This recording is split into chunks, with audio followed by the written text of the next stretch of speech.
Hi everyone, my name's Ashley Wylde. This is Jake the dog, and welcome to my channel, Ashley's Wildlife. Let's talk about gender. Yeah, talking about gender just like we do all the time on my channel, yeah. That was for you. Here's the deal. Culturally, we recognize two sex designations at birth. Culturally, those two biological sex assignments correlate to two genders. Culturally, we understand gender as binary, meaning there are only two options, you're man or you're woman. Culturally, we believe men are masculine, women are feminine. Here's the problem with understanding gender as binary. There are as many ways to do gender as there are people in the world. The theory of gender as binary lumps all of humanity into one of only two categories, even though there are people all along the way making problems for the binary system. Intersex people interrupt the idea that there are only two biological sexes. Transgender people interrupt the idea that biological sex determines your gender. Women who don't want children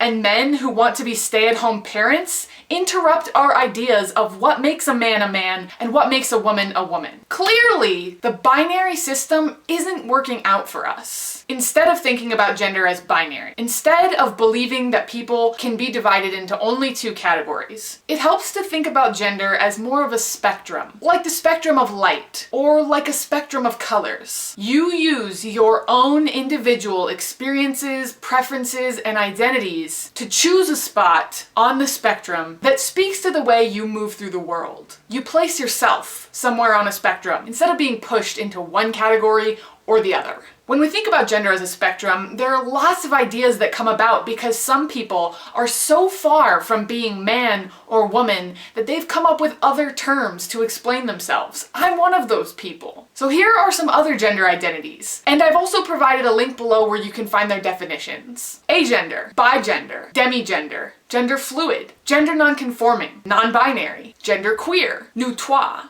transmasculine, transfeminine. These are not even close to all of them. When we can think of gender as something more dynamic than a binary system, more dynamic than a two-sided coin, we can begin to understand the depth, complexity, and beauty that is the exploration of your own gender. I hope you all understand why gender as a spectrum makes a lot more sense than gender as a two-option system. And hey, thank you for watching. Please like if you learned something in this video, and if you didn't learn something, you better write a comment and tell me what kinds of videos I can make to help you learn. Thanks everyone. I'm running a Patreon campaign. If you know what Patreon is and you'd like to consider becoming a patron, follow the link in the description below. If you don't know what Patreon is, but you might want to consider supporting me, I would follow that link, and there's a video there that explains more in detail what that actually means. Thank you all for watching. Bye-bye.